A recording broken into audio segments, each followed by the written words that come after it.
Good evening. Today, our fellow citizens, our way of life, our very freedom came under attack in a series of deliberate and deadly terrorist acts. The victims were in airplanes or in their offices, secretaries, businessmen and women, military and federal workers, moms and dads, friends and neighbors. Thousands of lives were suddenly ended by evil, despicable acts of terror. The pictures of airplanes flying into buildings, fires burning, huge structures collapsing, have filled us with disbelief, terrible sadness, and a quiet, unyielding anger. These acts of mass murder were intended to frighten our nation into chaos and retreat. But they have failed. Our country is strong. A great people has been moved to defend a great nation. Terrorist attacks can shake the foundations of our biggest buildings, but they cannot touch the foundation of America. These acts shatter steel, but they cannot dent the steel of American resolve. America was targeted for attack because we're the brightest beacon for freedom and opportunity in the world, and no one will keep that light from shining. Today, our nation saw evil, the very worst of human nature, and we responded with the best of America, with the daring of our rescue workers, with the caring for strangers and neighbors who came to give blood and help in any way they could. Immediately following the first attack, I implemented our government's emergency response plans. Our military is powerful, and it's prepared. Our emergency teams are working in New York City and Washington, D.C. to help with local rescue efforts. Our first priority is to get help to those who have been injured and to take every precaution to protect our citizens at home and around the world from further attacks. The functions of our government continue without interruption. Federal agencies in Washington, which had to be evacuated today, are reopening for essential personnel tonight and will be open for business tomorrow. Our financial institutions remain strong, and the American economy will be open for business as well. The search is underway for those who are behind these evil acts. I've directed the full resources of our intelligence and law enforcement communities to find those responsible and to bring them to justice. We will make no distinction between the terrorists who committed these acts and those who harbor them. I appreciate so very much the members of Congress who have joined me in strongly condemning these attacks. And on behalf of the American people, I thank the many world leaders who have called to offer their condolences and assistance. America and our friends and allies join with all those who want peace and security in the world, and we stand together to win the war against terrorism. Tonight, I ask for your prayers for all those who grieve, for the children whose worlds have been shattered, for all whose sense of safety and security has been threatened. And I pray they will be comforted by a power greater than any of us, spoken through the ages in Psalm 23. Even though I walk through the valley of the shadow of death, I fear no evil, for you are with me. This is a day when all Americans from every walk of life unite in our resolve for justice and peace. America has stood down enemies before, and we will do so this time. None of us will ever forget this day, yet we go forward to defend freedom and all that is good and just in our world. Thank you. Good night, and God bless America. President Bush speaking live from the Oval Office in the White House. Perhaps ominously, among the things the president said was, and this is not a direct quote, but it's on the money, we will not differentiate between those who committed these acts today and those who harbored them. The president vowed that no act of terror will darken America's beacon of freedom. We go down to CBS News Chief White House Correspondent John Roberts. John? Dan, important words for the president to say that we will not differentiate between the terrorists who committed this act and those who harbor them. If this was, in fact, Osama bin Laden's group who was behind this, that message is aimed directly at the Taliban government. Though we should point out, Dan, that every indication we get from the White House tonight is that the explosions that we saw in Kabul tonight were not part of any American action. The White House has absolutely disavowed any connection to those, as has the Defense Department. The president also sending out some important words of reassurance tonight to Americans, saying that the government is still in operation, essential personnel will be back at work later on tonight, and that the government will be open for business tomorrow. And even though the stock market will be closed tomorrow, Dan, the president reassuring Americans, saying that the American economy will be open for business.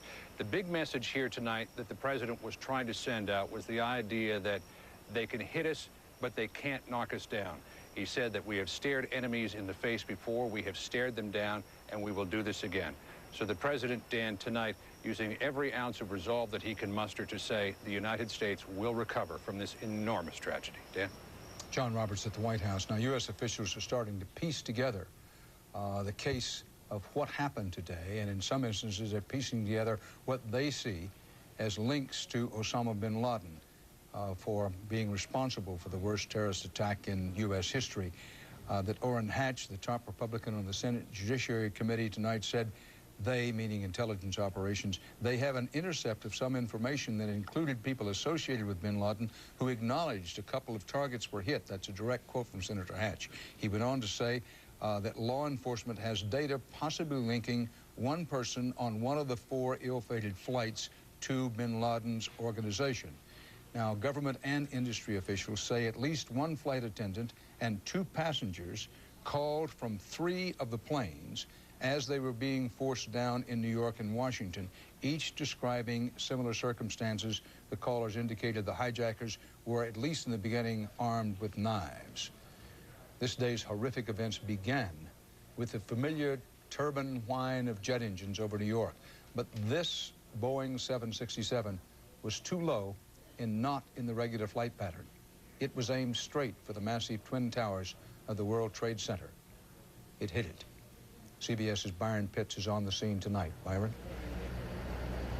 Well, Dan, a few moments ago, a producer for 60 Minutes just walked back from the crime scene and said she counted only 4 floors left, 4 stories left of one of the 110-story towers. At this hour, rescue teams are still waiting, still hoping, still praying they will find survivors alive. Without exaggeration, Ground Zero looks like a battlefield. 8:48 a.m., mayhem in Manhattan. We saw a plane coming very low, and everyone said, wow, that plane is very, very low. Come on, guys, keep moving. I was walking to work, and all of a sudden, I see a jet crash into the first tower. An American Airlines flight loaded with 92 people crashes head-on into the North Tower of the World Trade Center. And then we heard the crash. We ran to the window. Into the building. It went into the Trade Center. When it hit the Trade Center, we saw the shrapnel fall, and then we said, get out. And minutes later. Oh, there's another one. Another plane just hit. Right? Oh, my God. Another plane has just hit. I heard a roar, and I looked around thinking that it had to be a helicopter, and I looked up, and I saw the second plane hit. A second commercial plane, a United Airlines jet, also hijacked, carrying 65 people, plows into the South Tower. First one we thought was an accident. When we heard there was a second one, we definitely thought it was terrorism. On the ground, witnesses could not believe their eyes. 70 stories up with the building burning, reason gave way to desperation. New York's bravest never had a chance. We really never even got to that close to the building. The explosion blew and it knocked everybody over. Less than an hour later, the South Tower came crumbling down. It collapsed. The top floors collapsed down. I saw it blow and then ran like hell. Thank God. I'm 69, but I can still run. But it was far from over. Tower 2 collapsed into Tower 1. Within minutes after that, we were ordered out. When the dust settled, signs of life started to emerge. Chaos. There's chaos out here, it really is. So the Twin Towers fall. It's amazing. It's crazy. I can't believe this shit is happening. I really can't. It's a nightmare. It's Armageddon right here. This was the worst act of terrorism on U.S. soil, but not the first attack on the World Trade Center. 8 years ago, terrorists set off bombs in the basement in an effort to take down the two towers. They failed. Today, mission accomplished. I tell you what, it's a sad day for America. It really is. By 2 o'clock this afternoon, firefighters and police officers and paramedics by the hundreds stood by, many of them feeling helpless. There was nothing they could do at this point because the building was still unsecured. Our main priority is to get in, do a search and rescue, look for survivors, and then clean up what's left. And we can't do that until the building is deemed safe. Ankle deep in debris and despair, rescue workers waited. Some had relatives of their own inside. One police officer told me her sister worked here on the 40th floor, due in at 9 a.m. She was always early, she said. Always. A sign on a paramedic's van spoke volumes. We know we have some of the major brass of our department missing. We're trying to find them, too. New York Port Authority Police Chief William Hall choked back tears. For him, this was no longer just work. On a personal level, because I know that these are all your men and it's a business, but I'm sure that a lot of these guys are your friends. How you holding up? It's business now. It's personal now. Sir? It's personal now. We have to get them. Back live, we have had little relief here. Take a look at this. Hours ago, World Trade Center building number 7 collapsed. A 42-story building that crumbled hours after the initial devastation. It was the one calamity here that was not a surprise.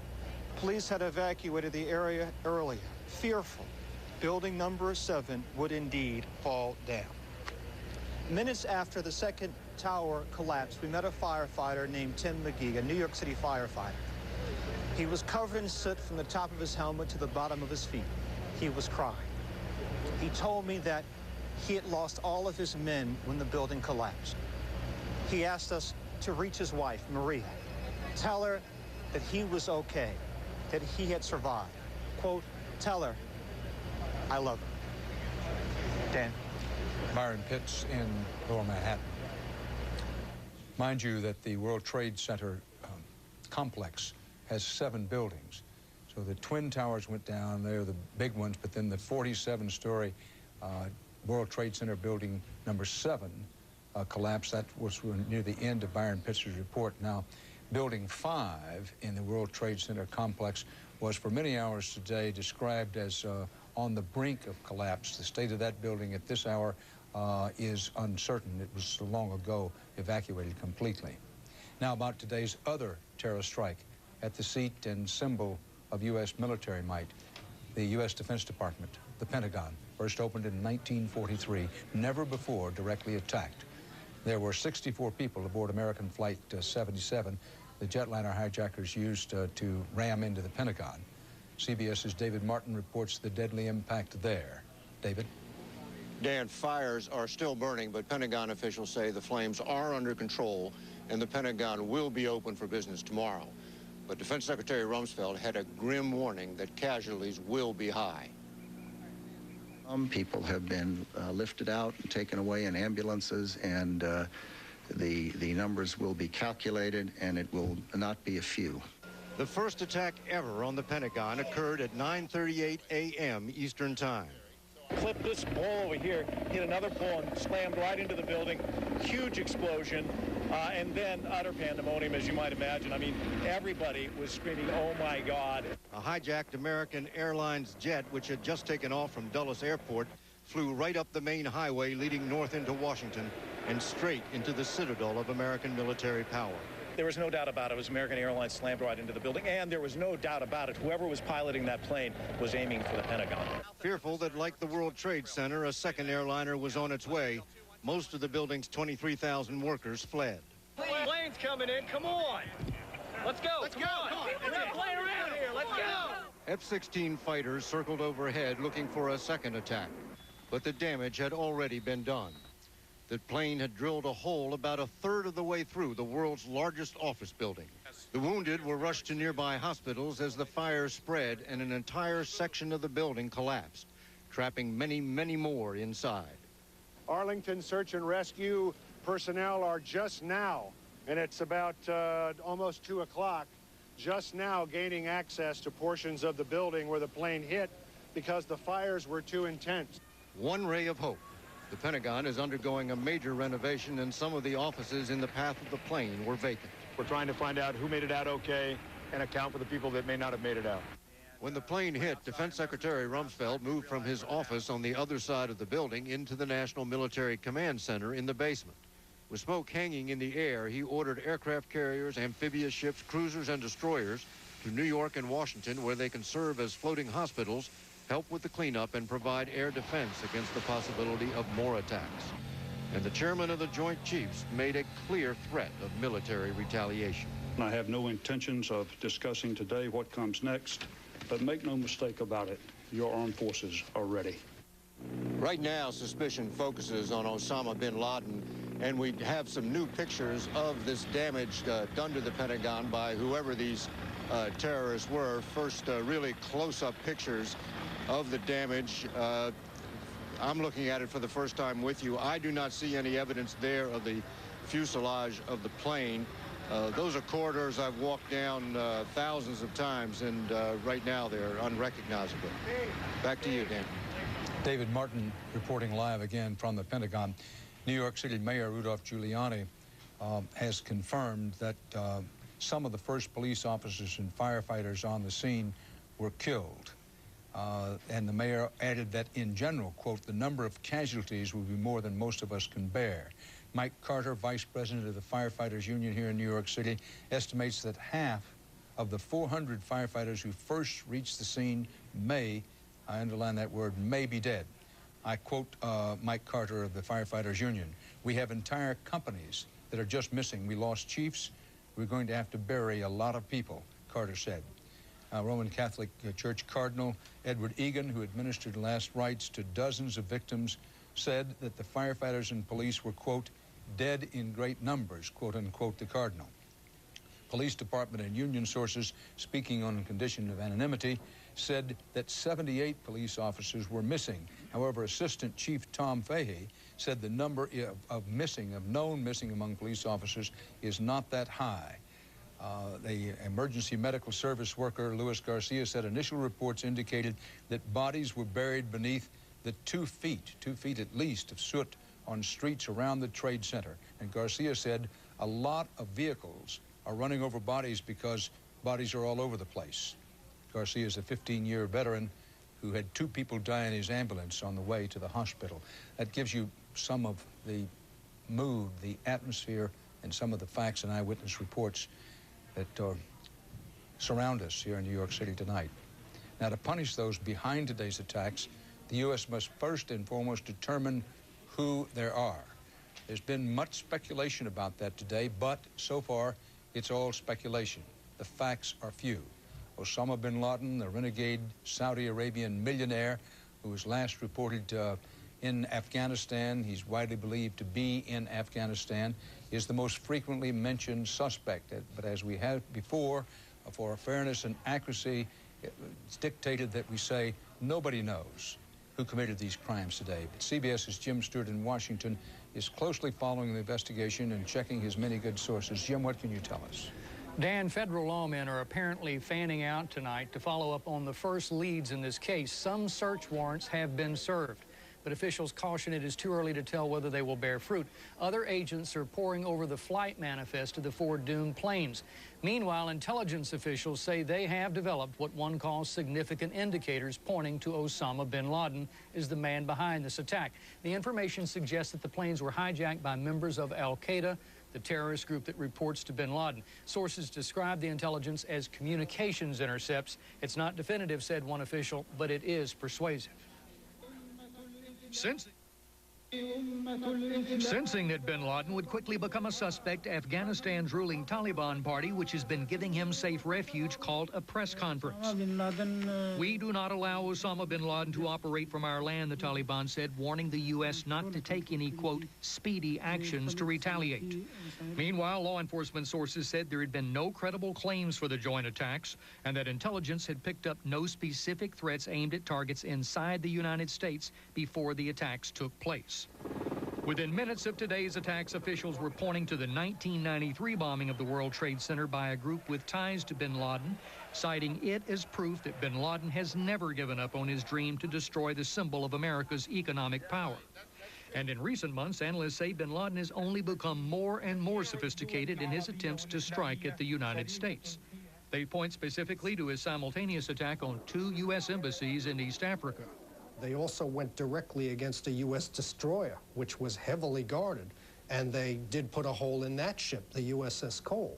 So they have a track record of conducting attacks that one would think they might not be capable of. Late today, the U.S. intelligence community was rapidly sorting through a priority list of potential suspects within the U.S. for electronic eavesdropping, with sources saying the number may reach into the hundreds.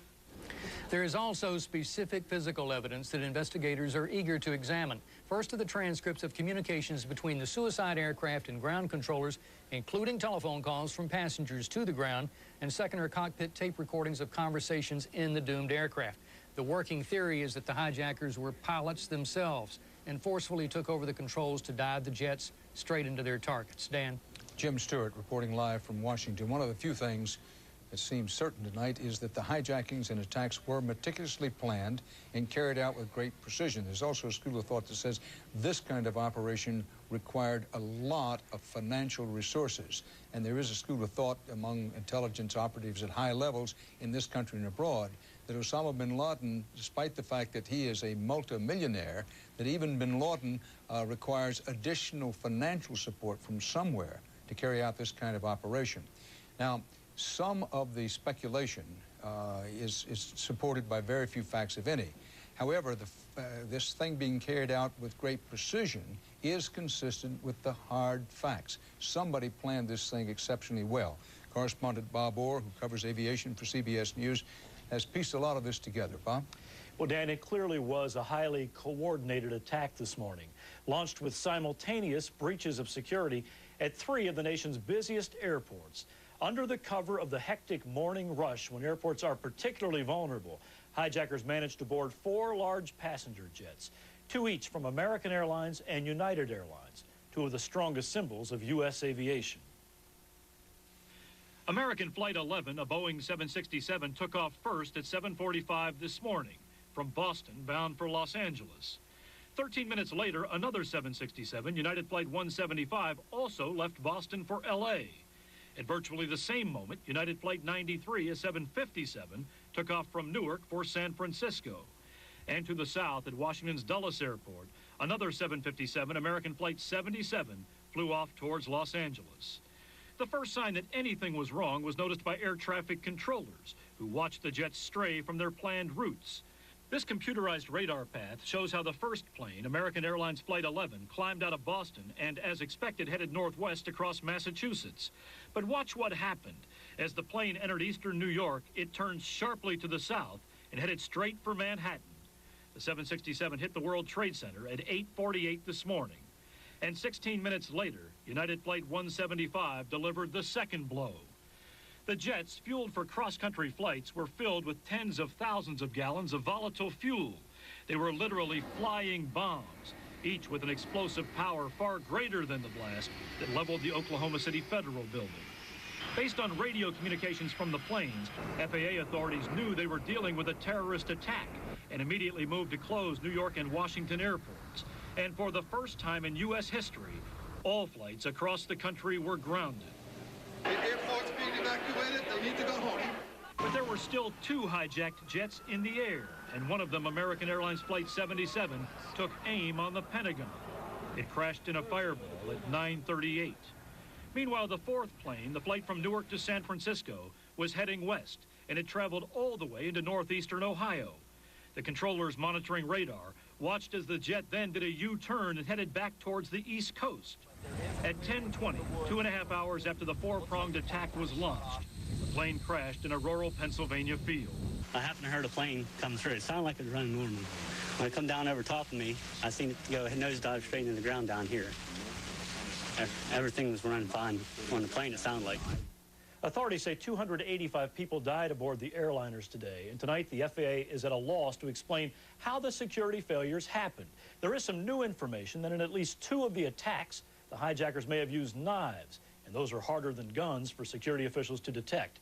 But most importantly, remember this. These were suicide attacks, long known to be the very hardest to stop. There's no piece of equipment and no screener that absolutely can stop a terrorist who is willing to die. Dan? Live in Washington, Bob Orr. There they were, the Twin Towers of the World Trade Center, soaring symbols of American power and wealth. And in just minutes, there they weren't, reduced to rubble by faceless enemies. The world's most famous skyline changed forever by a horrendous, cowardly act of terror. CBS's Richard Schlesinger has more about the impact of an image that will last forever. Right now, it is difficult to overestimate the power of these images. Oh, my God. Difficult to put into words what today's attacks have done to the nation. Calamities almost unparalleled in the country's history. Pearl Harbor is one of the first things that comes to mind. Evan Cornog is a historian and journalist at Columbia University. As the attack unfolded live before our eyes, it was hard not to be reminded of the most recent large-scale sneak attack, almost 60 years ago. A date which will live in infamy. After Pearl Harbor, there was the Japanese fleet to go after. One knew where to find the enemy. Here, it's a much more complicated issue. Just as the U.S. Navy was a symbol of our power then, the Pentagon and the World Trade Center were symbols of our power now, our place in the world. So those towers are saying, look at us, we're important. And somebody has come along and said, you're not as important as you think. We are certainly not as invulnerable as we may have thought. For years, authorities have practiced for terrorist attacks, many times under the direction of Jerome Hauer, a former emergency management official in New York. You have to plan for the worst. That's just, particularly in a city like in New York, in Washington, D.C. The real thing is never like a drill. The enormity of the situation today is just, is just incredible. The symbolism of the attack was impossible to ignore overseas. The feeling is that throughout the world, the Americans are not as powerful as they were thought to be. Therefore, these terrorists were really going to achieve a symbolic victory. But officials here in New York and in Washington know the difference between a symbolic victory and a real victory. When the World Trade Center was brought to the ground, the country was brought to its knees. But terrorism experts say just for a while. Did the bad guys win today? They got that image. They got, well, they certainly just struck a blow today. There's no question about it. We are a very resilient nation, and we are very resilient people. And we're a very different people than we were just before 9 o'clock this morning when this all began. Richard Schlesinger, CBS News, New York. During this hour, President Bush said that the terror attacks today took, quote, thousands of lives. The search goes on tonight in the rubble of the World Trade Center towers struck this morning by 2 hijacked commercial jetliners, the worst terror attack ever on U.S. soil. President Bush vowed to find and punish those responsible. CBS News coverage of the attack on America will continue in a moment. Hello, I'm Larry Kane with the continuing Eyewitness News coverage now, the attack on America. We have confirmed that the pilot of one of the United Airlines jet has been identified as Victor Saraceni, a resident of Lower Makefield Township in the Yardley area of Bucks County. He's pilot of one of the United Airlines jets that crashed and that was hijacked today. We'll have more on him tonight at 11 o'clock. Now, one of the senators in this area is directly in the middle of all the action in Washington, and tonight Colette Cassidy is in Wilmington, where she spoke to this powerful senator who is at the center of tonight's developments. Colette? And Larry, as you know, Delaware Senator Joe Biden is the chairman of the Senate's Foreign Relations Committee. He is, if you will, the Senate's voice on foreign policy, and he has been involved in several high-level meetings today, including conversations with the President and Secretary of State, and he says tonight that they do have a clear strategy for finding the people responsible for these terrorist attacks. We will, and we should calmly, clearly, and with focus determine who did this, not speculate, who is responsible, and then wherever they are, whomever their sponsors are, without any exception, we will seek them out, we will find them, we will bring them to justice, and if they resist, we will kill them. Very firm, forthright words from Senator Joe Biden tonight when asked by another reporter what he meant by that. If they resist, we will kill them. He simply said, what part of that didn't you understand? Now, the National Guard was at Senator Joe Biden's Delaware home tonight. They were giving him a secure line so that he can maintain conversations with the President and the Secretary of State through the evening, but he says he will be in Washington tomorrow. Congress, he said, quote, will be up and running for the world to see. Reporting live in Wilmington, Delaware, I'm Colette Cassidy, KYW3 Eyewitness News. Okay, thank you, Colette. Very important news tonight. Mayor Street announced live here on Channel 3 about an hour ago that there will be no public schools tomorrow in the city of Philadelphia, although teachers are supposed to report at noon. The public schools in Philadelphia will reopen on Thursday morning with the beginning of kindergarten. But parochial schools in the five-county Philadelphia area will be open. Public schools closed tomorrow. Parochial schools will be open. In Delaware, Governor Ruth Ann Minner has announced all public schools and charter schools will be open tomorrow. Students in Delaware public schools will have class also on Wednesday. In New Jersey, we have not heard yet about specific school closings or openings. We'll have school closing and opening reports throughout the evening. In fact, you'll see them at the bottom of your screen, and any late information on canceled classes will be updated tonight at 11 o'clock. In the meantime, the issue of security in Philadelphia. Once word of the attack spread, people started leaving Philadelphia's two tallest buildings, one Liberty Place, Liberty Place 1 and 2. The Green Federal Building was also evacuated. Parents were asked to pick their children up from daycare as well. The doors of the Liberty Bell were closed and steel barricades were brought in to seal off the landmark. Philadelphia International Airport remains closed until 12 noon tomorrow. That's the tentative plan anyway at the airport. Airports across the country remain closed tonight. Again, we are told the airport could reopen tomorrow at noon. The decision up to the FAA. But by the way, if you have any travel plans, don't count on this information right now. It could change within the hour or hours of tomorrow morning, so call ahead before you leave. Now, this is the first time in American history that all flights have been grounded across the country. And of course, stay with Eyewitness News for another update on the attack in America at 10 o'clock tonight. One thing we ought to advise you of is, despite reports on other news facilities, all the regional rail lines are all operating without difficulty on SEPTA's rail system. In fact, that's one of the few rail systems that continued operating throughout the day and night. Continuing coverage now live with CBS News and Dan Rather. We all started running. I ended up inside the Hilton somewhere. I was like trapped. I don't know where I was. I couldn't find my way out with all the smoke and the debris in there. I finally just closed the door behind me and covered it so no more smoke and debris would come in. And what I did was I called my wife. I told her I love her. Go again. Another one. Hours after the attack, many smaller explosions rumbled through downtown. Firemen, paramedics, and police officers walked out of the carnage in shock and disbelief. It was unbelievable in there. This guy's still trapped. We couldn't get to him. Anybody want to volunteer? Many New Yorkers rushed downtown to volunteer. These construction workers were from Ironworkers Local 40. What's the job in there? Whatever it is, to save somebody, one person saved is a life saved. Through the day, an inferno raged in World Trade Center Building Number 7, another massive office tower. Firefighters feared that it would collapse. And a little more than 8 hours after the attack, the abandoned building fell. 47 stories in the street. This is what's left of the carefully organized files and lives that were the World Trade Center. Bits of paper blasted into the street, construction dust 1 inch or 2 inches deep everywhere you look. What's eerie about this place now, several hours after the initial disaster, is just how quiet it is. you don't hear any ambulances racing away from the World Trade Center anymore. I saw many injuries. Hundreds, thousands. My eyesight did not see hundreds and thousands.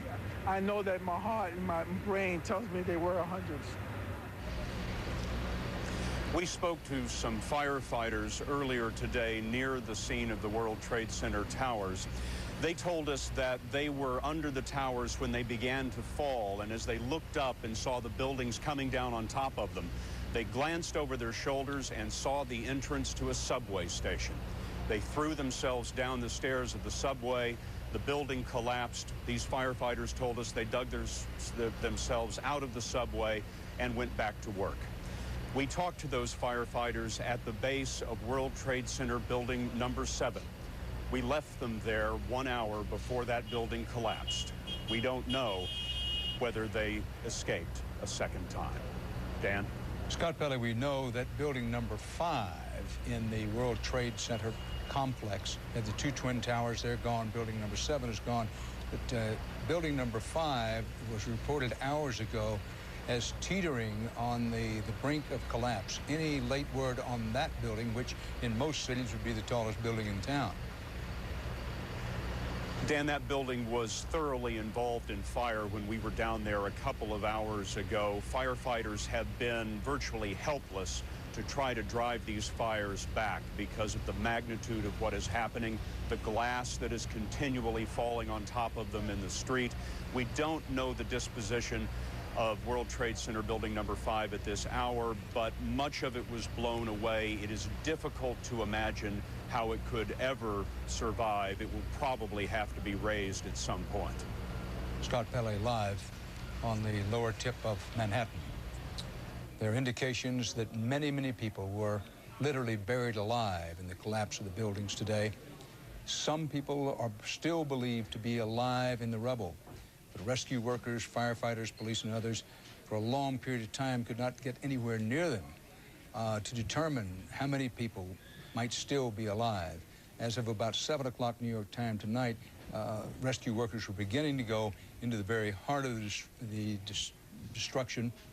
And by, say, dawn tomorrow, perhaps before, we'll have some reports on whether they found anybody alive in the rubble. Now, we want to give you a moment-by-moment look at how the attack on America unfolded. And correspondent Russ Mitchell gives us that. It's early this Tuesday morning, the 11th of September, 2001. It began as a shimmering late summer day. WCBS News Time, 8:48. It's traffic and weather together. Tom Kaminsky, Chopper 880. All right, Pat, we are just currently getting a look at the World Trade Center. We have something that has happened here at the World Trade Center. And within half an hour, became America's second Pearl Harbor. Freedom itself was attacked this morning by a faceless coward, and freedom will be defended. By now, you've seen the pictures. But it's been a long, agonizing, and confusing 12 hours. Oh, it was chaos. It's something out of a movie. So, briefly, here's what we know about exactly what happened. 8:48 a.m., American Airlines Flight 11, hijacked en route from Boston to Los Angeles, slams into the North Tower of the World Trade Center, 2/3 of the way up the 110-story building. We had seen a fireball, and I can tell you it appears as though something has gone into the World Trade Center. 20 minutes later, at 9:08 a.m., a United Airlines flight, number 175, also from Boston to Los Angeles, tips its wings and crashes into the South Tower. Oh, my God! Oh, my God! An incredible fireball, so remarkable, it didn't even seem real. Looked like a plane rammed into the second building. 35 minutes after that, 9:43 a.m., American Airlines Flight 77, scheduled to fly to Los Angeles from Dulles Airport outside Washington, dives into the Pentagon, destroying one of the building's 5 sides. I happened to hear a plane come through. It sounded like it was running normal. 10:10 a.m., the 4th hijacked plane, United 93 from Newark to San Francisco, crashes in a remote area 80 miles southeast of Pittsburgh. It just come down like it was going to land, but instead of landing, it just went nose straight into the ground. In a little more than an hour, 4 horrific plane crashes, hundreds believed dead. But far worse was yet to come.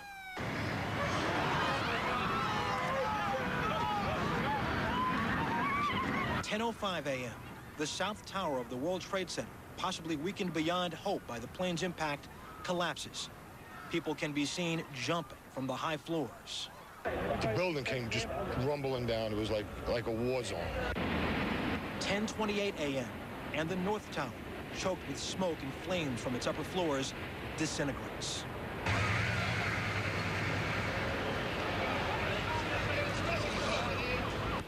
Smoke and ash from the destruction combined to make parts of New York City look like ancient Pompeii after the eruption of Mount Vesuvius. Rescue firemen were coated with thick white dust. This is terrible. We lost tons of guys. We lost tons of guys. Cars were under blankets of ash. Rescuers were just happy to be alive. As for the death toll, even tonight there were no hard numbers. But New York Mayor Rudolph Giuliani feared it might extend into the thousands.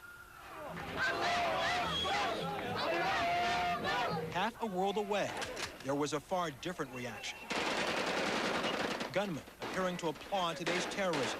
But Palestine Liberation Organization leader Yasser Arafat did not join in. We are completely shocked. Completely shocked. In Afghanistan, a spokesman for the ruling Taliban, who provides sanctuary for terrorist leader Osama bin Laden, said he could not have been behind the attack. Everybody out! Everybody out! Back home, it was as if war had been declared. Ordered that the full resources of the federal government go to help the victims and their families. President Bush spoke to the nation, first briefly in Florida, and later from a military base in Louisiana. The resolve of our great nation is being tested. But make no mistake, we will show the world that we will pass this test. God bless. Then, heading to another military base outside Omaha. The airport's being evacuated. They need to go home. All international flights into the U.S. were diverted to Canada. The FAA stopped every single commercial airplane flight for the first time ever. And terrorism experts made it a point to remind everyone that tomorrow had been set as a sentencing date for an associate of Osama bin Laden for his role in the 1988 bombing of the American embassy in Tanzania. That sentencing had been set for a federal courthouse near the World Trade Center. As the day ended in New York City, another skyscraper in the World Trade Center complex crumbled. Building number 7, 47 stories high. And tonight, while smoke from the collapse of the Twin Towers still lingered over New York City, most who saw and survived this day still had trouble believing what they saw. The phrase you heard over and over again was, "It seemed just like a movie." Russ Mitchell. In Washington, the nerve center of the U.S. military sustained its own swift attack. David Martin, our national security correspondent, has details about what happened at the Pentagon and how the U.S. military might retaliate when retaliation is deemed appropriate. David? Dan, 12 hours after the attack, fires are still burning, although Pentagon officials say the flames are under control and the Pentagon will be open for business tomorrow. We now have new close-up pictures of the damage done by that plane, and Defense Secretary Rumsfeld had a grim warning that casualties will be high. Some people have been lifted out and taken away in ambulances, and the numbers will be calculated, and it will not be a few.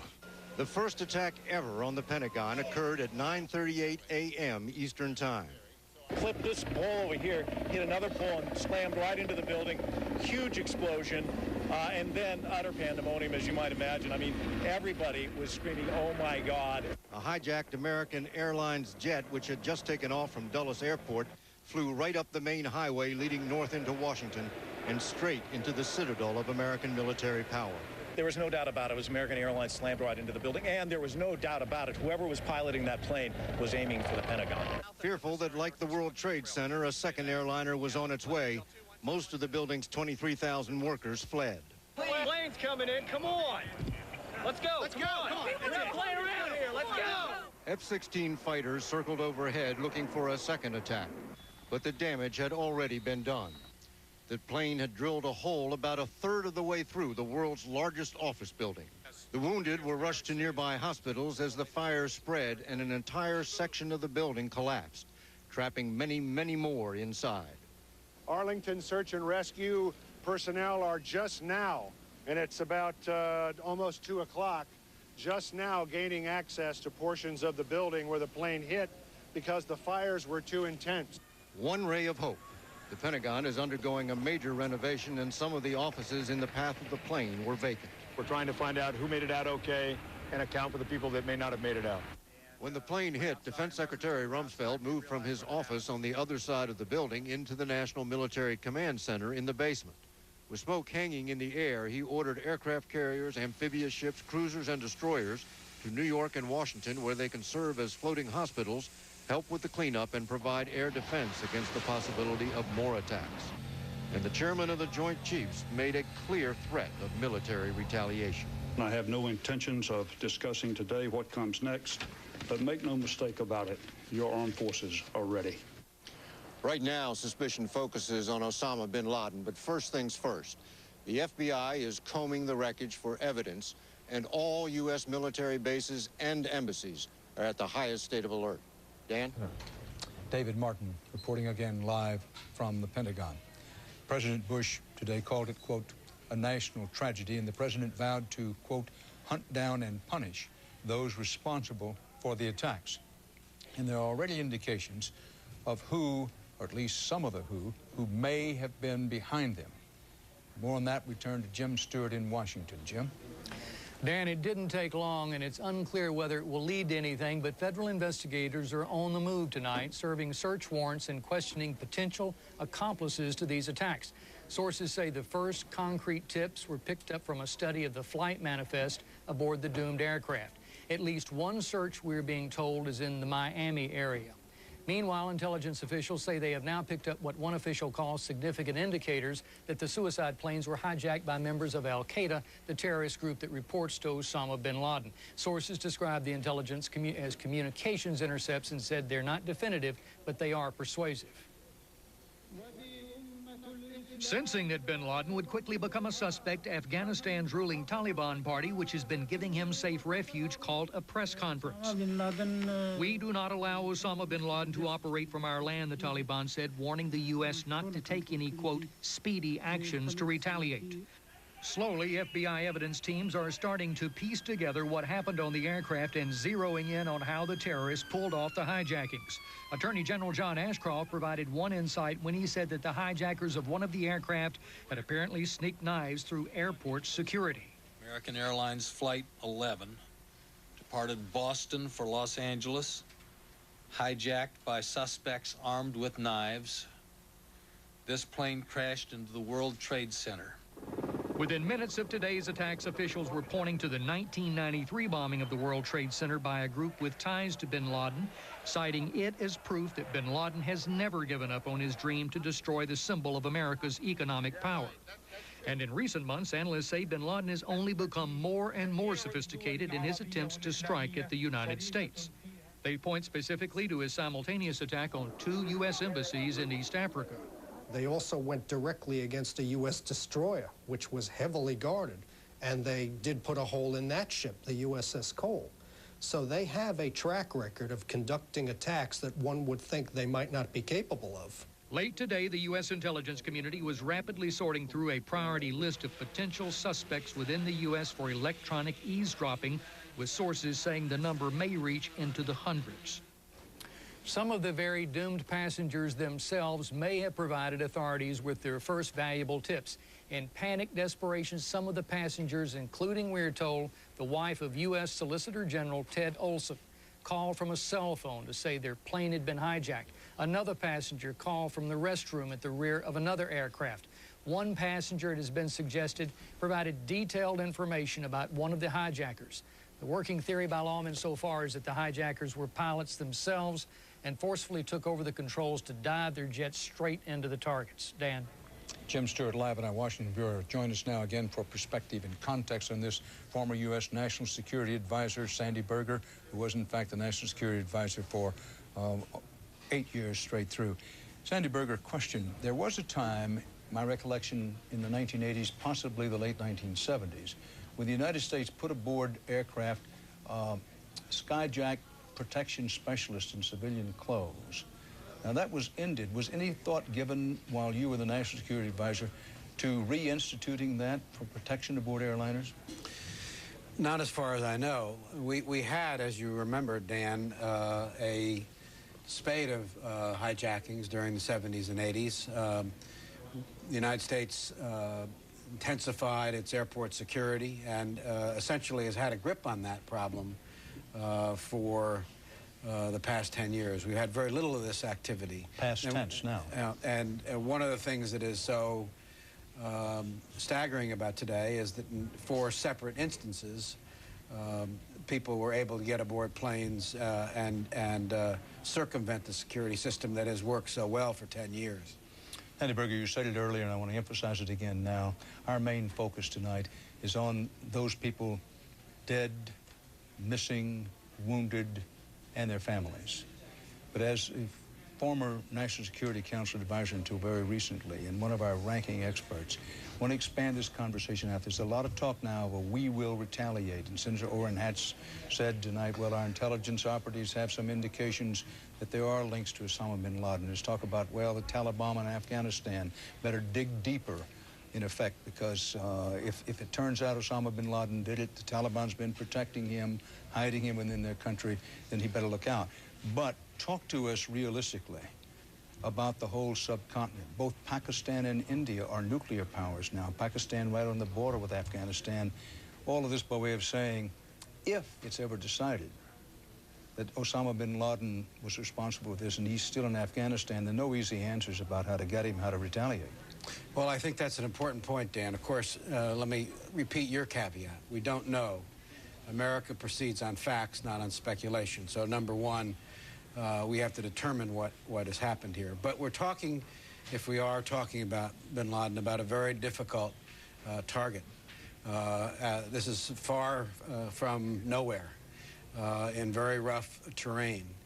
And I don't believe this is now, given the escalation that we've seen today of monumental proportions, susceptible of being dealt with in one pop, in one sort of exquisite act.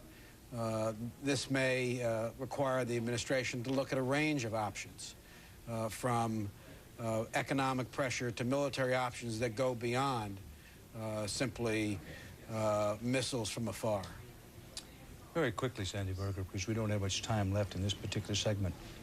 Can we or can we not absolutely count on the government, now a new government in Pakistan, to help with this new problem? Well, the government of Pakistan has been cooperative in some respects on terrorism. They have turned over several operatives of bin Laden, but you also have to understand that the ties between the Pakistani intelligence and military and the Taliban and bin Laden's operations are quite intermingled. And the extent to which the Pakistanis will cooperate, I think if we needed that cooperation, remains to be seen. Fair to say, open to questions. Sandy Berger, yes. Thank you very much again for being with us. Now, one question at the very heart of today's attacks is how, with so much security, alleged and otherwise, at America's airports, how did these hijackings happen? Bob Orr has been looking for some answers. Bob? Well, Dan, there's some evidence tonight that the hijackers of at least 2 of the 4 jetliners involved in today's attack used knives to overpower flight attendants and then take control of the cockpits. It obviously was all part of a highly coordinated strike with simultaneous breaches of security at 3 of the nation's busiest airports during the hectic morning rush hour. And the jets targeted belong to American Airlines and United Airlines, 2 of the most powerful symbols of U.S. aviation. American Flight 11, a Boeing 767, took off first at 7:45 this morning from Boston, bound for Los Angeles. 13 minutes later, another 767, United Flight 175, also left Boston for L.A. At virtually the same moment, United Flight 93, a 757, took off from Newark for San Francisco. And to the south at Washington's Dulles Airport, another 757, American Flight 77, flew off towards Los Angeles. The first sign that anything was wrong was noticed by air traffic controllers, who watched the jets stray from their planned routes. This computerized radar path shows how the first plane, American Airlines Flight 11, climbed out of Boston and, as expected, headed northwest across Massachusetts. But watch what happened. As the plane entered eastern New York, it turned sharply to the south and headed straight for Manhattan. The 767 hit the World Trade Center at 8:48 this morning. And 16 minutes later, United Flight 175 delivered the second blow. The jets, fueled for cross-country flights, were filled with tens of thousands of gallons of volatile fuel. They were literally flying bombs, each with an explosive power far greater than the blast that leveled the Oklahoma City Federal Building. Based on radio communications from the planes, FAA authorities knew they were dealing with a terrorist attack and immediately moved to close New York and Washington airports. And for the first time in U.S. history, all flights across the country were grounded. The airport's being evacuated. They need to go home. But there were still two hijacked jets in the air, and one of them, American Airlines Flight 77, took aim on the Pentagon. It crashed in a fireball at 9:38. Meanwhile, the fourth plane, the flight from Newark to San Francisco, was heading west, and it traveled all the way into northeastern Ohio. The controllers monitoring radar watched as the jet then did a U-turn and headed back towards the East Coast. At 10:20, 2.5 hours after the four-pronged attack was launched, the plane crashed in a rural Pennsylvania field. I happened to hear a plane come through. It sounded like it was running normal. When it come down over top of me, I seen it go nosedive straight into the ground down here. Everything was running fine. On the plane, it sounded like. Authorities now say tonight 285 people, it seems, died aboard the airliners. And tonight, all flights remain grounded all across the country. Now, the FAA officials say they may reopen the national airspace tomorrow afternoon, but then again, they may not. In any case, when the flights do resume, we're told we'll see an unprecedented level of security for U.S. aviation. But even then, it will not be an aviation system that's very well equipped to prevent suicide attacks. Dan? Bob Orr live in Washington. 285 now, the number of people aboard the hijacked planes and presumed dead. Dateline Tokyo, stocks in Tokyo plunged early Wednesday morning. Traders dumped shares, at least partially, if not mostly, in reaction to the terrorist attacks. And Dateline New York City at this hour, a story that will make your spine tingle and the hair raise up on the back of your neck. Authorities say a Munhall, Pennsylvania woman called 911 shortly before 8 p.m. tonight, New York time, saying her brother was, quote, still trapped under 40 feet of rubble near the Forward Hotel in Manhattan. That's in the area where the World Trade Center's buildings collapsed. The 911 coordinator says the victim told his sister he was still trapped under the World Trade Center wreckage. He gave specific directions to where he was located and said he was there with 2 New York City police sergeants and was calling for help. They declined to release the name of the woman, and authorities in New York said they are aware of this report of survivors. Can they get to them in the rubble where they are buried? And if so, can they get to them soon enough? A reminder, you are watching continuing CBS News coverage of the attack on America. Now, we'll be back after a little bit. We'll give you that break for our stations up and down the line, and we'll give another break shortly on. During this minute, let us say to you that we know that there are 285 people aboard the hijacked planes. The belief is they are dead. The numbers of dead in the World Trade Center disaster area, unknown, and it may be unknown for days, although Mayor Rudolph Giuliani has said from mid-morning that we should be prepared for very large casualties. A union firefighters official said that perhaps as many of 200 firefighters may be dead because many of them rushed to the scene immediately when the first plane cracked into the first World Trade Center building.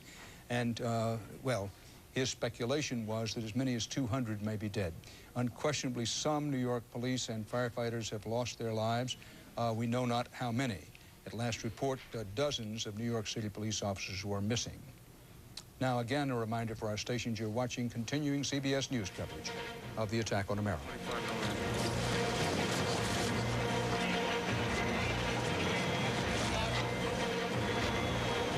Back now at CBS News World Headquarters in New York.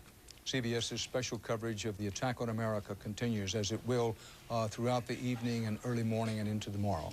The headlines at this hour.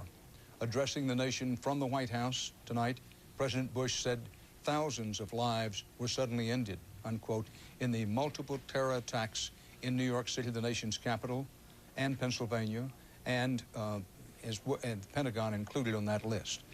President Bush said bluntly, the United States will not distinguish between the terrorists who actually committed the acts and what he called those who harbor them.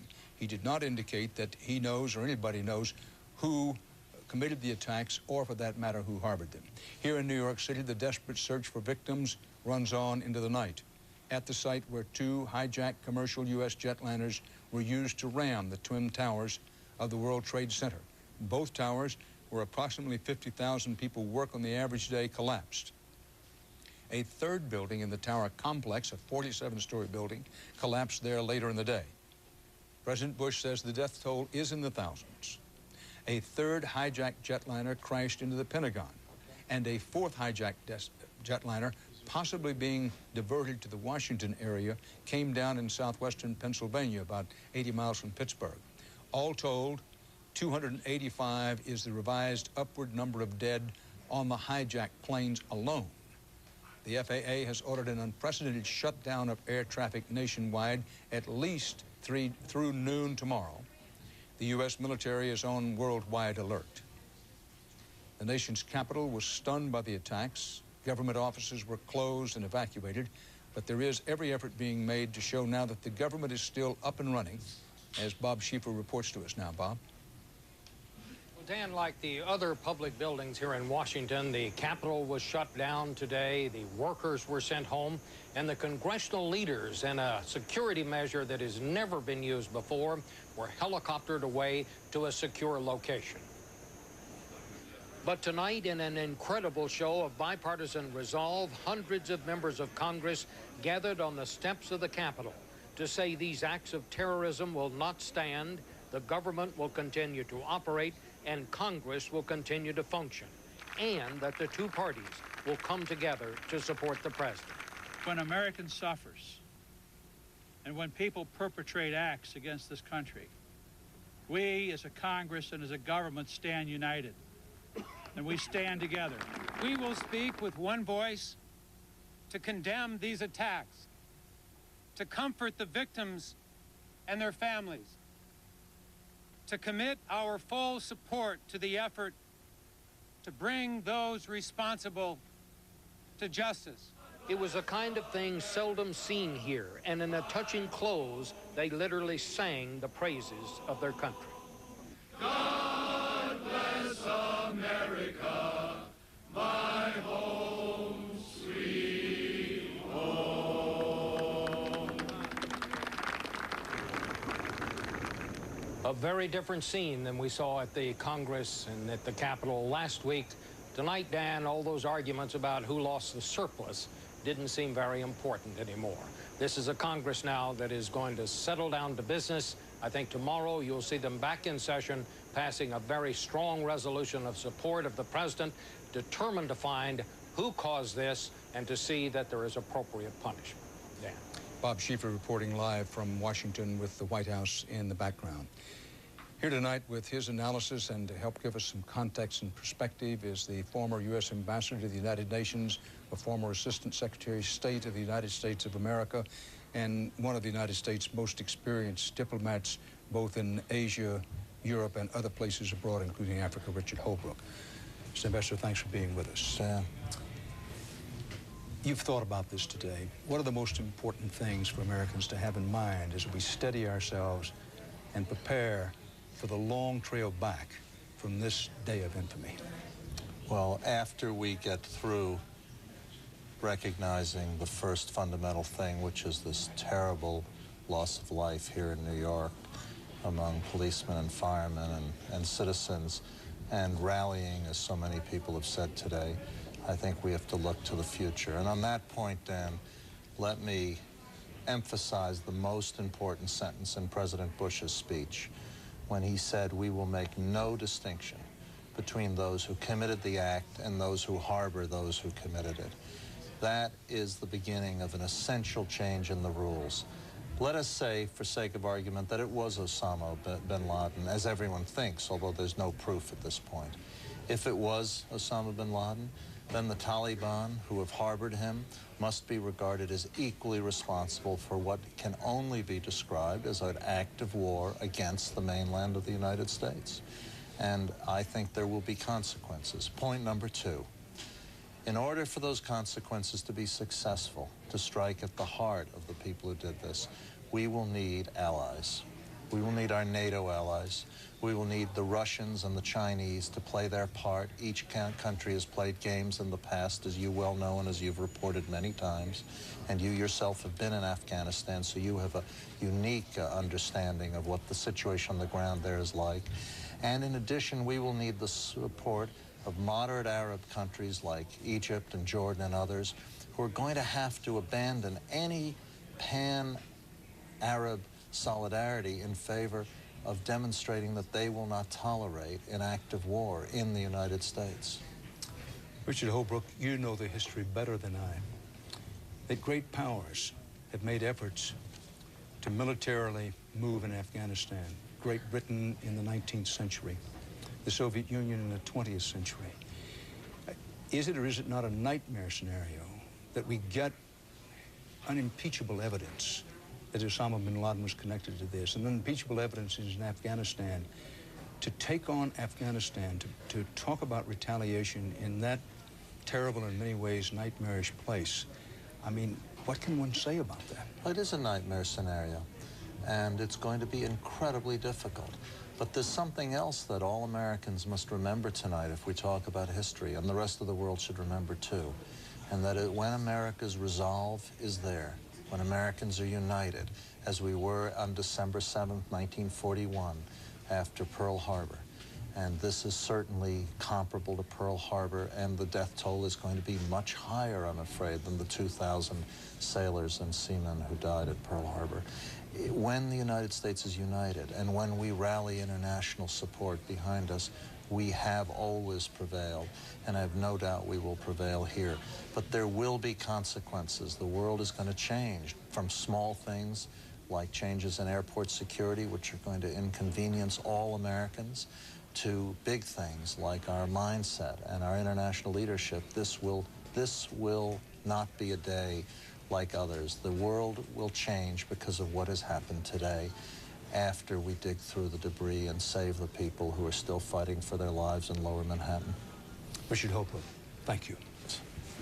As the scope of this tragedy widened, the Red Cross today issued repeated pleas for volunteers and blood donors. As you may know, there's a shortage of blood plasma practically all over the world and in most places in the United States, and that includes New York City.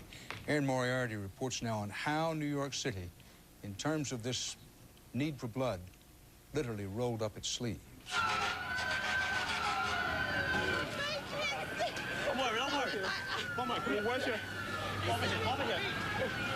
I turned on the TV, and it was a horror show. It's like World War III. I keep on telling people that I think I'm going to wake up and it's going to be a bad dream. It's going to be a bad dream. And, you know, when you think about all the things that have gone on in our lives, this could be the worst. First thing came to my mind is this is war. You know, it's obviously an act of aggression. It's obviously very well organized. I see a plane falling from the sky. Right? Yeah! All of a sudden you hear an explosion, and then you can see the building starting to collapse, and then everybody runs up the street. The still billowing smoke is a reminder of just how profoundly changed this city is today. Schools, offices, and stores are all closed. There's no traffic or noise anywhere, not even here on Fifth Avenue. But if the city seems very different today, so do the people who live here. The people who are here for the blood drive are to stay in their seats in the lobby. New Yorkers didn't mind getting in long lines today or giving something away, their blood. I work right down the block, and this is the best thing that we could do to help people out. You know, with tragedy, my brother's a fireman. He's down there. So at this point, I think Americans can just get together and you know, with this such a tragic situation, what else can you do but maybe hopefully save somebody's life by giving blood? Why are you here? Dale Zeidman came when she realized she couldn't do anything else to help a friend. A friend of mine worked in the World Trade Center, and that's why I'm here. This is personal.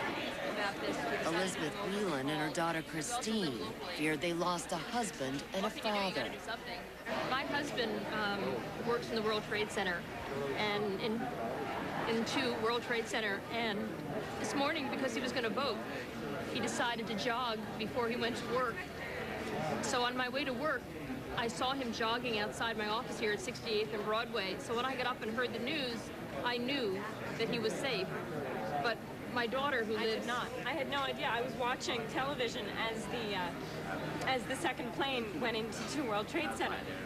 And it was 9 in the morning, so I thought my father was at work. I was frantically calling, hearing his voice on voicemail. And I had no idea whether he was alive or dead. Still a little in shock, they are feeling very, very lucky. We were standing there hugging each other, watching those buildings go down from our apartment building, and it was just the most terrifying thing because he could have been there, he should have been there.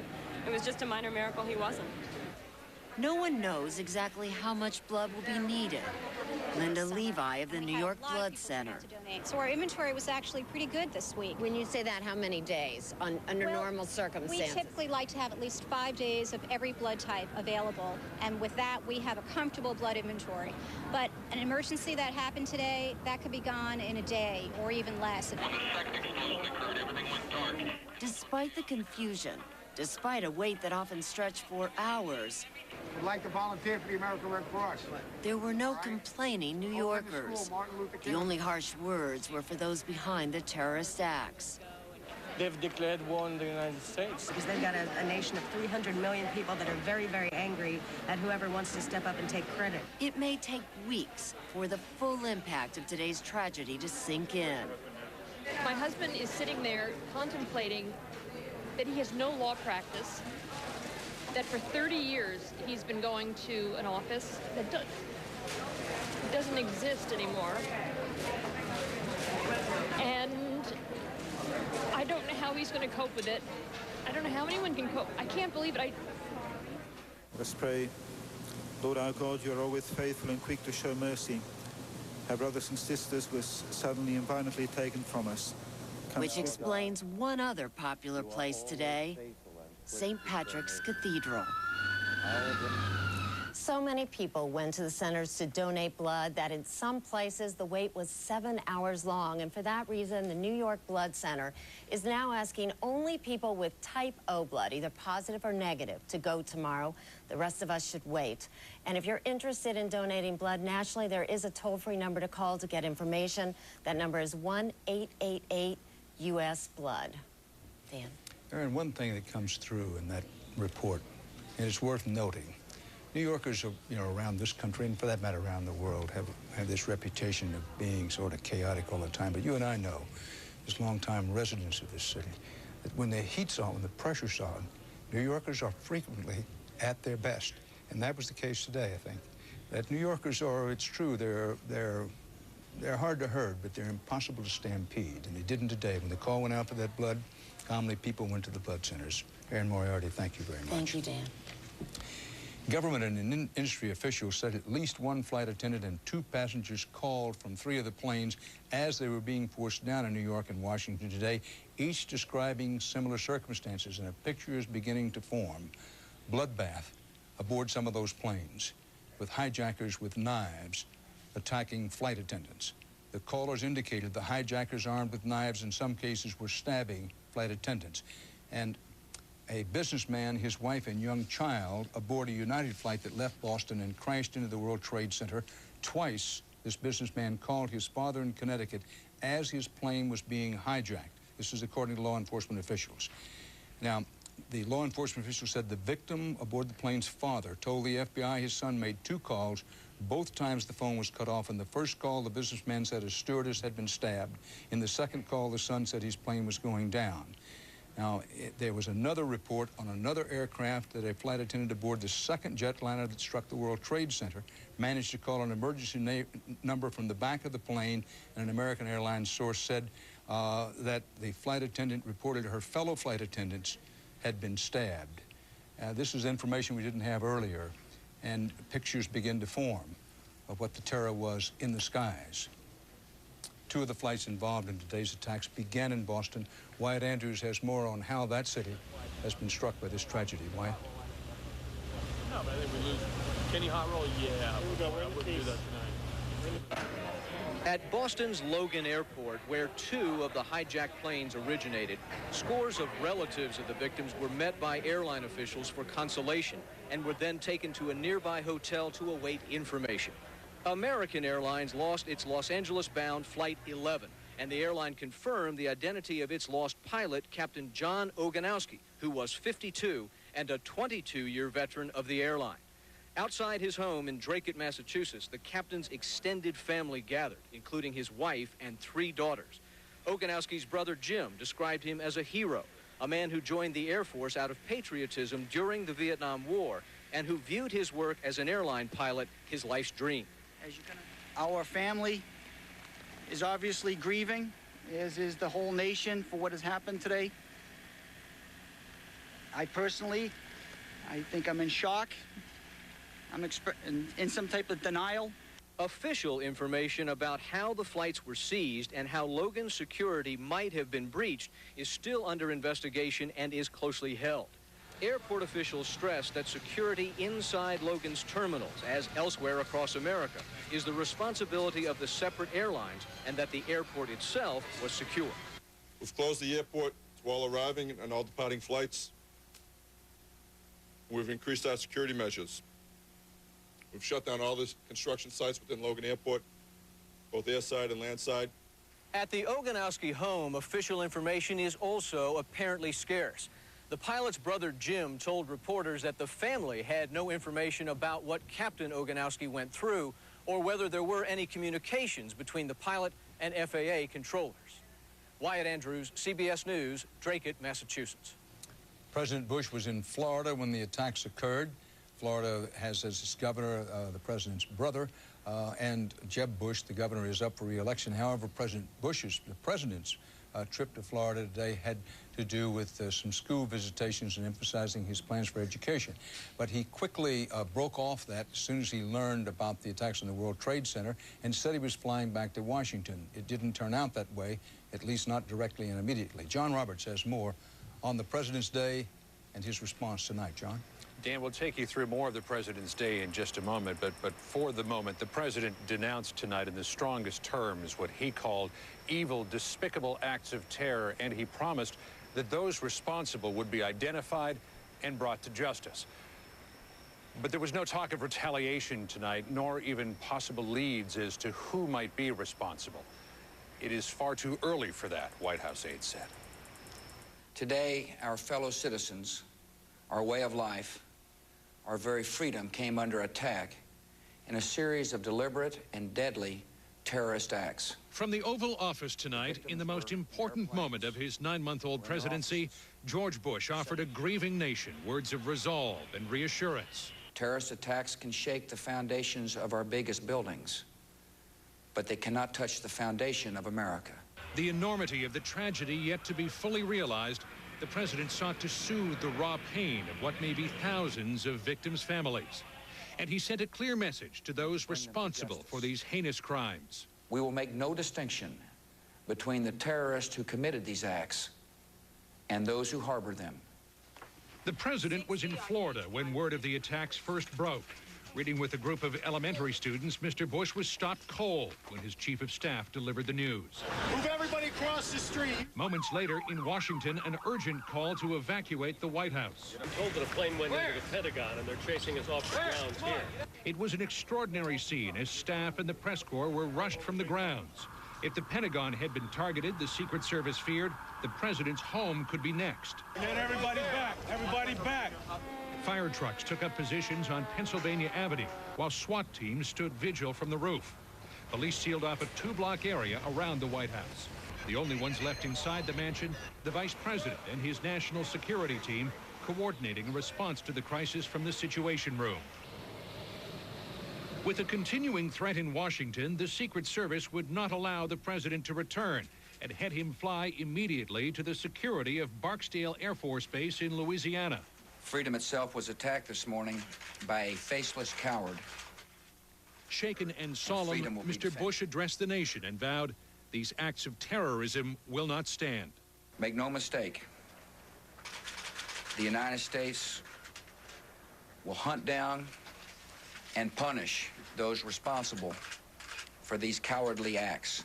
From Barksdale, the president headed for Offutt Air Force Base in Nebraska, home of the Strategic Air Command, where he conferred with his national security staff about how to proceed.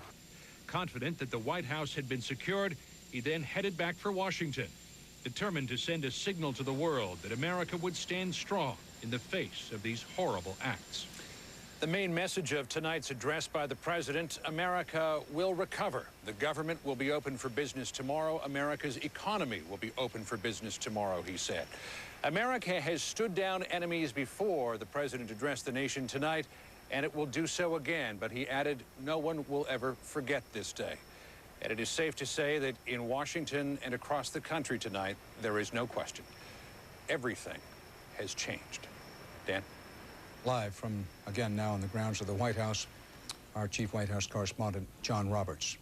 I want to take you now again live, transport you by television to the lower end of the tip of Manhattan.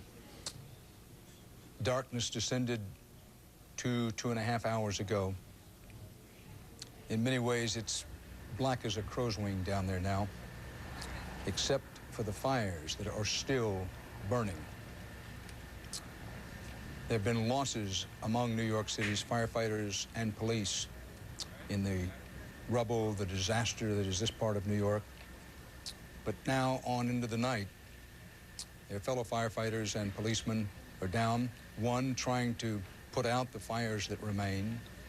Two, trying to look through the rubble for survivors. There are people trapped in the rubble.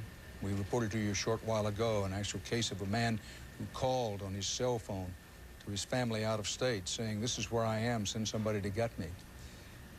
Combing the rubble for possible survivors, also combing the rubble for additional bodies. Much of the chaos of earlier in the day has disappeared, but the enormity of what has happened is sinking deeper and deeper into the consciousness of this city and this nation tonight. With me back at our CBS News World headquarters here in New York, Judith Miller, the New York Times and one of the world's ranking authorities on the Middle East, and for that matter on Osama bin Laden. Especially among journalists who speak English, Ms. Miller may be the authority. But thank you for being with us. Thank you, Dan. First of all, Osama bin Laden. Many Americans have no idea who he is and what he represents. Put a frame around Osama bin Laden for us. Well, Dan, I think you've seen the pictures of him, this tall Saudi with a beard, wielding a Kalashnikov, moving furtively around Afghanistan, which harbors him. I think he is the leader now, the mastermind, the financier of a network that we don't look at very much. It's called Al-Qaeda, and it means the base. And it's the base from which Osama bin Laden hopes to launch his worldwide jihad against America. How did this man get to this position? Acquaintances of mine in Afghanistan, people who were involved in repelling the Soviet invasion of Afghanistan, several of them described bin Laden to me in these terms. He was a Toyota warrior. He was a rich, spoiled Saudi who came there, ran around in a Toyota pickup truck, supplied a lot of money, and they appreciated that. But he was hardly a frontline warrior firing at the Soviets point-blank range or going hand-to-hand with him. How did he suddenly get to be this icon? Well, I think he became enamored of his own reputation, and he understood after the Soviet Union was expelled from Afghanistan that ordinary Muslims, if they were armed and well-trained, could accomplish wonders. They could even defeat the United States if he helped train them. And so after the Soviet Union left Afghanistan, he made that his life's mission to set up camps in Afghanistan, in the Sudan, wherever he could find a host, to train young Muslim militants from all over the world who would be willing to give themselves, their lives up for Allah to accomplish this goal. It was a distortion of Islam as we know it, but it had great appeal to young people who were disaffected from 50 countries. He's had more than 5,000 young militants from 50 countries move through his network of camps, the dozen camps that he personally finances and controls through his agents. Let's talk about state-sponsored terrorism. Real or imagined here in the first edges of the 21st century, and how, if at all, does it fit in with Osama bin Laden? Well, I think we used to think that only a state could do something like what we saw today. Judith Miller, excuse me for a moment. I know you'll forgive this. Mayor Rudolph Giuliani is speaking live here in New York. We want to pick that up. 2730. That's 1-212-560-2730. If you have questions throughout the night and tomorrow, that's the number to call rather than 911, which you should just call if there is an emergency. We had over 1,100 emergency room visits today that we know of. So far, we have 6 fatalities that we know of, 5 at St. Vincent's. Obviously and tragically, there are going to be a lot more than that, but that's what we know of at this point. We had over 300 patients that were treated at St. Vincent's, over 160 at Bellevue, 250 at Beekman Downtown Hospital. And the hospital, these hospitals were probably the ones under the most stress, but they were able to get through. I want to thank all the people that helped St. Vincent's getting the water that they needed and the support that they needed. Also, I'd like to say to people that might consider doing this that services should be made available in New York City tomorrow on a fair and equitable basis. Anybody that thinks that they're going to gouge consumers or ask for extra amounts of money for food or anything else, we're going to have the police and Consumer Affairs Department out there. So just be careful. This is a time in which we all have to cooperate and help each other. Alternate side street parking is suspended. Sanitation services will take place in most of the city, except obviously in the lower part of Manhattan, where the sanitation department will be working to remove debris, which has already started. And the schools, again, will be closed tomorrow. And hopefully we'll get them open as soon as possible. Tomorrow, the effort will be at trying to recover as many people as possible and trying to clean up the horrible mess that was created by all of this. And I would ask people to cooperate as much as possible in that effort. If you have to come into Manhattan because your business is essential, then obviously do it. The upper part of Manhattan will be open. But if tomorrow is a day in which you want to stay home and stay with your family and give comfort and support maybe to other people that have been affected by this, it would be a good day to do that. Yeah, the point that Richie Shearer makes is people are wonderful, and I mean this in the best sense of the word. We've had thousands and thousands of people that have come to help us.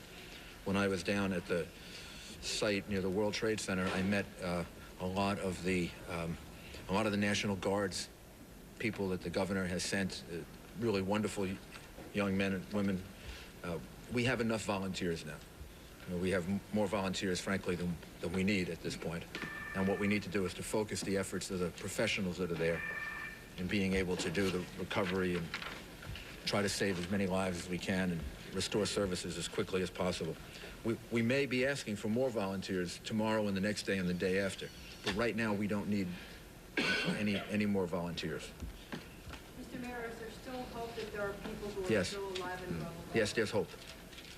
There's hope that there are people that are still alive. How is the rescue effort hampered by the darkness? What do you do? We moved a lot of lights in so that the area is being lit now, so that I don't think the rescue effort is going to be hampered by the darkness. The rescue effort is hampered by the fact that there's still fire there. There are still unsound structures, and it's still dangerous, although the rescue effort is now taking place. But if you're asking me, is it hampered? It's hampered because of the conditions, not because of... You are watching continuing CBS News coverage of the attack on America. Bulldozers and other heavy construction equipment making its way down to lower Manhattan. What is that going to be used for? That's going to be used to move debris out of the way so that the emergency vehicles can get in and out quickly, so that we can get the ambulances in in a more expeditious fashion than we've been able to do. And I want to thank the Deputy Mayor Rudy Washington, who has spent most of the day coordinating, getting all of that emergency equipment in the right place, ready to move. If you go along Houston Street, you'll see hundreds and hundreds of pieces of equipment that are lined up to move in and to take debris out, and now they've started doing that. And I think that's probably what you observed. You probably observed them starting the... Are you concerned about the city tonight in light of what all of the things that have happened during the daylight hours today? Am I concerned from the point of view of the actions and activities of the people of the city? The police department is out in large numbers. You want to explain the force that you have out there? And no, I'm not concerned. But we're pretty much out in full force this evening.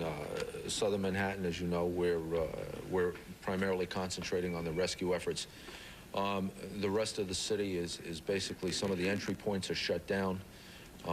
The tunnels are shut down.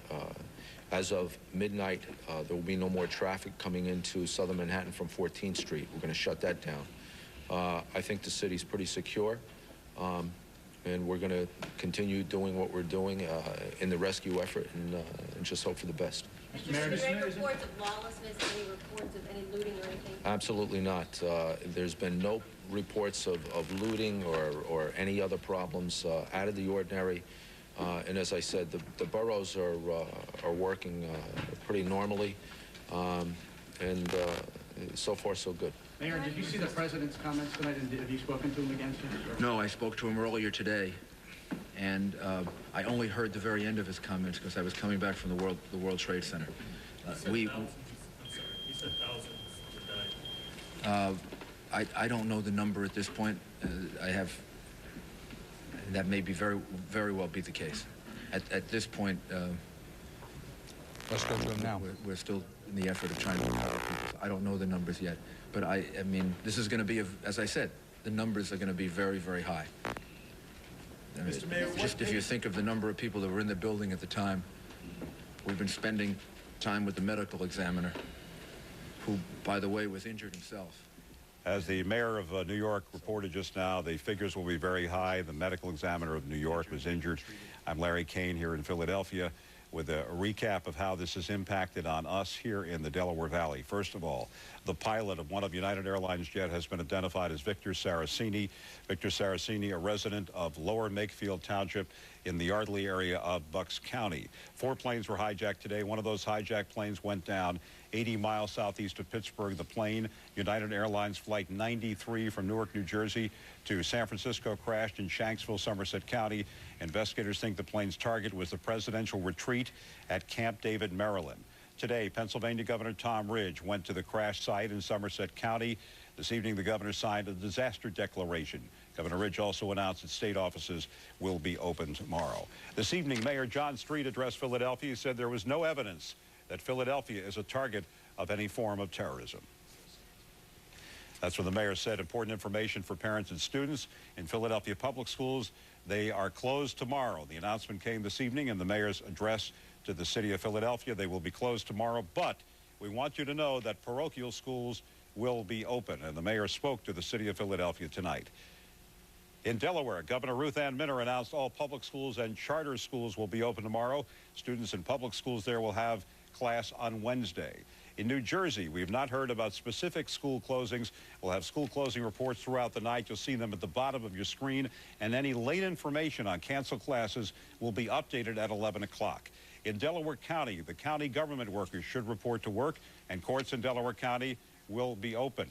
Now, here's what the mayor said earlier about the fact that there was no terrorism targeted at Philadelphia. Mayor John Street of Philadelphia.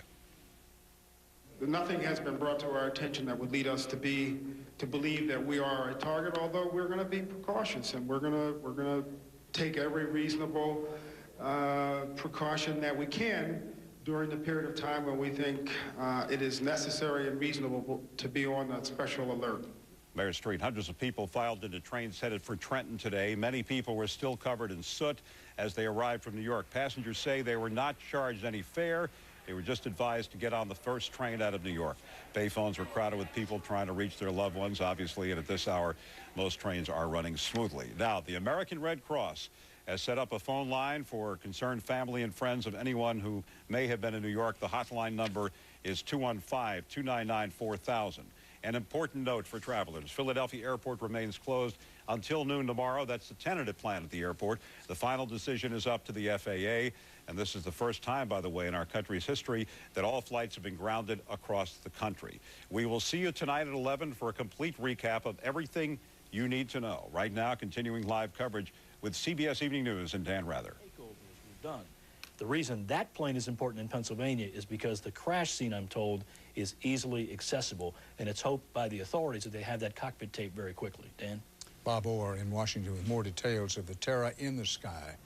Stabbings now confirmed on at least 2 of the hijacked planes and possibly a third, as those aircraft, in one case, in the air for an hour and 40 minutes of the passengers and crew being terrorized by, among other things, at knife point. And we know that some, or let me say we believe we know, there's credible information indicating that some flight attendants on at least 2 of the airplanes were stabbed while the hijackings were in progress.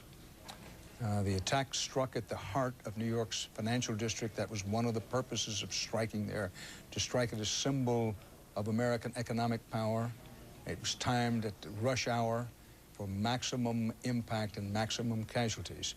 And the attack succeeded. It all obliterated the World Trade Center, and it sped terror block by block, as Byron Pitts reports. 8:48 a.m., mayhem in Manhattan. We saw a plane coming very low, and everyone said, wow, that plane is very, very low. Come on, guys, keep moving. I was walking to work, and all of a sudden, I see a jet crash into the first tower. An American Airlines flight loaded with 92 people crashes head-on into the North Tower of the World Trade Center. And then we heard the crash. We ran to the window. Into the building. It went into the Trade Center. We hit the Trade Center. We saw the shrapnel fall, and then we said, get out. And minutes later. Oh, there's another one. Another plane just hit. Right. Oh, my God. Another plane has just hit. I heard a roar, and I looked around thinking that it had to be a helicopter, and I looked up, and I saw the second plane hit. A second commercial plane, a United Airlines jet, also hijacked, carrying 65 people, plows into the South Tower. First one we thought was an accident. When we heard there was a second one, we definitely thought it was terrorism. On the ground, witnesses could not believe their eyes. 70 stories up with the building burning. Reason gave way to desperation. New York's bravest never had a chance. We really never even got to that close to the building. An explosion blew and it knocked everybody over. Less than an hour later, the South Tower came crumbling down. It collapsed. The top floors collapsed down. I saw it blow and then ran like hell. Thank God. I'm 69, but I can still run. But it was far from over. Tower 2 collapsed into Tower 1. Within minutes after that, we were ordered out. When the dust settled, signs of life started to emerge. Chaos. It's just chaos out here. It really is. So the Twin Towers fall. It's amazing. It's crazy. I can't believe this shit is happening. I really can't. It's nightmares. Armageddon right here. This was the worst act of terrorism on U.S. soil, but not the first attack on the World Trade Center. 8 years ago, terrorists set off bombs in the basement in an effort to take down the 2 towers. They failed. Today, mission accomplished. I tell you what, it's a sad day for America. It really is. By 2 o'clock this afternoon, firefighters and police officers and paramedics by the hundreds stood by, many of them feeling helpless. There was nothing they could do at this point because the building was still unsecured. Our main priority is to get in, do a search and rescue, look for survivors, and then clean up what's left. And we can't do that until the building is deemed safe. Ankle deep in debris and despair, rescue workers waited. Some had relatives of their own inside. One police officer told me her sister worked here on the 40th floor, due in at 9 a.m. She was always early, she said. Always. A sign on a paramedic's van spoke volumes. We know we have some of the major brass of our department missing. We're trying to find them, too. New York Port Authority Police Chief William Hall choked back tears. For him, this was no longer just work. On a personal level, because I know that these are all your men and it's a business, but I'm sure that a lot of these guys are your friends. How you holding Not up? a business now, it's personal now. Sir? It's personal now. We have to get them. Back live here in Lower Manhattan, New York City's mayor announced a few minutes ago that 6 people have died at area hospitals. The New York City Policemen's Union says 87 police officers are missing. The New York City Fire Union says that 200 firefighters are dead. All of them in harm's way when this second tower collapsed this morning. At this hour, several buildings are still on fire behind me, about 3 blocks behind me over my shoulder. Rescue workers by the hundreds, policemen, firefighters, doctors, paramedics are all waiting, dressed, ready to go inside the building when the word comes. Dan, a short time ago, we felt a cool breeze here off the Hudson River. It's the first time since 8:48 this morning any of us have tasted fresh air. Okay. Byron Pitts on the scene as night deepens and the realization of the horror deepens here in New York City. 1 point for accuracy. Byron Pitts ticking off the facts about missing people, and I believe it was said that 200 firefighters are dead. The best available information, this is for precise accuracy in which we pride ourselves in here whenever possible, that a fire department union official said there may be 200 firemen dead. I know of no confirmed reports. In fact, I feel confident saying there are no confirmed reports of how many firemen are dead, but certainly some are, partly because they rushed to the scene of the first World Trade Center tower that was hit by a plane this morning, and then when the second one, incredibly, was hit in the collapse of the buildings that followed, creating a version of Apocalypse Now in that portion of Manhattan. Many firemen unquestionably died, but the exact number is not known. Joining us now from Washington, D.C., the man who was until recently the U.S. Defense Secretary, former Senator from Maine, former Congressman William Cohen. Mr. Secretary, Senator, thanks for being with us tonight. You've dealt with this problem over the years as a member of the Armed Services Committee, then as Secretary of Defense. As the hours wear on, what are the most important things for us as Americans to have in mind? Well, the most important thing is that this country is going to respond. It will respond in a way that will certainly send a message to those who have committed this act of monumental and pure evil. Secondly, I think it's also clear that we'll take every measure possible to prevent a similar type of attack in the future, understanding that we have come to grips with a reconciliation of 2 conflicting interests in this country. How we can defend and protect our people and how we can defend and protect our civil liberties. And we've got to engage in a very intensive debate and dialogue on how we reconcile those 2 very important ideals and needs for our country. But I think President Bush sent the right message tonight. It's one of resolve, determination that the long arm of justice is going to reach out and touch those individuals and those groups who support the individuals involved, and most importantly, the countries that give safe harbor to the terrorists who are committing these acts. So I think that the American people are going to certainly coalesce around the President and his national security team and the entire Congress. You will see, in my judgment, a consolidation of American opinion. They will be unified. They will, I hope, really be stirred and shaken from any sense of lethargy that we may have been experiencing in recent years about our security interests, and to be shaken from our apathy, to become deeply involved in supporting the men and women who support us on the front lines. And that's not only the military men and women, and they are very important, but also, as you saw on that screen, the firemen, the policemen, the paramedics, the medical professionals. We're all in this together. And that's the one message that's going to come out of all of this, that we are going to be united in a way that perhaps we haven't seen since World War II. Mr. Secretary, you were part of the decision-making process when President Clinton made the decision to retaliate for the bombing of our embassies in East Africa. We sent the cruise missiles, Sudan and Afghanistan. In retrospect, which is all we can talk about, a mistake? Put that in context for us. Not a mistake. It was a very strong message that we were seeking to send, that if you are going to train and prepare to carry out acts of terrorism against the United States, here or abroad, then the United States is going to take whatever measures we need to prevent that from occurring in the future. This was an act of prevention. We knew from intelligence sources that they were planning more acts of terrorism. We knew from intelligence sources that they were trying to get their hands on a weapon of mass destruction.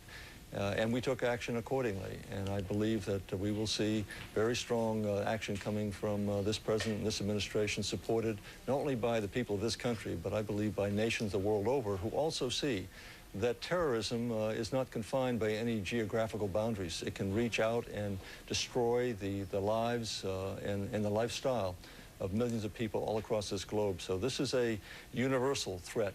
And we need to have the support of our allies and our friends and make them understand that when we take action, it needs to be concerted, it needs to be concentrated, and it needs to be consistent and with their support. Former U.S. Secretary of Defense and Senator Bill Cohen, thank you. President Bush has just declared New York City a federal disaster area. That will trigger a flow of federal aid to people and businesses. Just for example, Morgan Stanley had some 3,500 people in the South Tower, 25 floors of offices in the World Trade Center complex. I'm not saying that Morgan Stanley per se is going to get any of this federal help, but it's an indication of why the president has declared New York City a federal disaster area, to say nothing of the loss of life and the wounded. Exact totals on those killed and wounded, we frankly have no idea. Mayor Rudolph Giuliani has been straightforward throughout the day and evening, saying we simply don't know. It may be a long time before we know. David Martin reported a short while ago that a firefighting authority who'd been in the Pentagon for most of the day, the Pentagon struck by one of those hijacked airliners, said that he believed that there were 100 to 800 bodies in the Pentagon that have yet to be recovered. That was his opinion. Chaos reigned throughout New York City for at least part of this morning. People got steady and calmed after the initial shock of what was happening. As Troy Roberts reports, no one who lives or works in this city was untouched by it.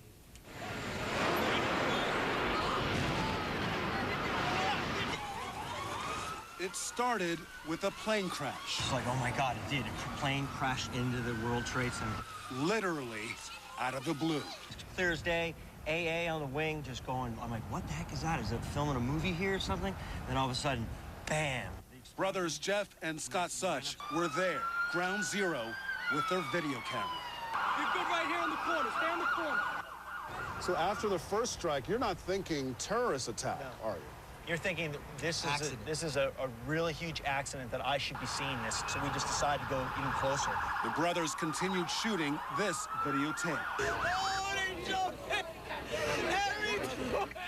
As people trapped in the building began falling from the windows. It almost looked as if someone had just, like, stepped backwards and had fallen through a window. What's this other jet doing? But the terrorists weren't done. 20 minutes later, another plane, another tower, another devastating attack. Boom, just a loud explosion, and then you just look up to the sky, because that's where it came from. The noise came from above. You look up, and it's just like confetti in the sky.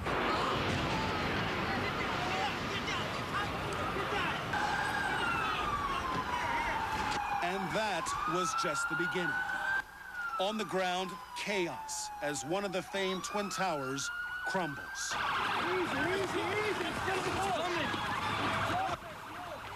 Firefighters and rescue workers attack the other tower, still standing, still burning. Who knows how many trapped inside. So start going to your trucks. Make sure you got flashlights. If you don't have any lights, then let me know. No! Then that tower collapses too.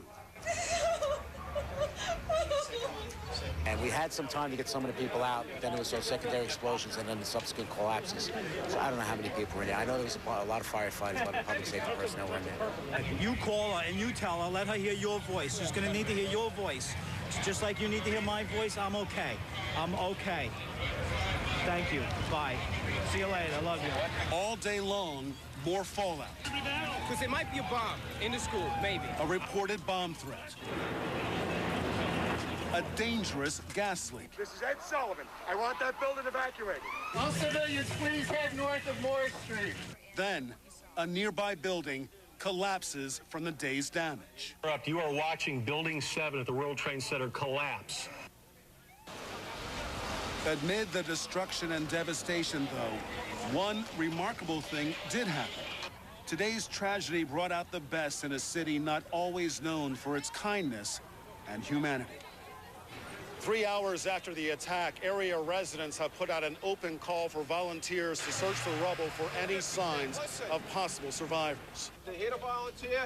They're a laborer, they're a plumber, they're an electrician, whatever they are, it's to stay with you guys. If they're medical, they go across the street. We're CPR and first aid trained.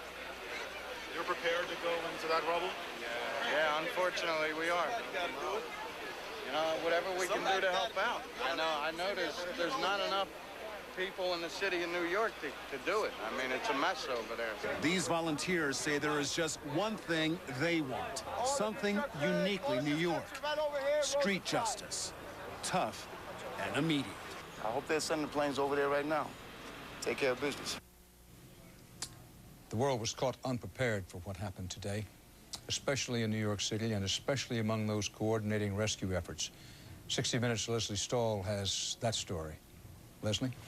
Dan, ever since the Cold War, the federal government has had an elaborate plan to keep the government running if the Soviets ever attacked Washington.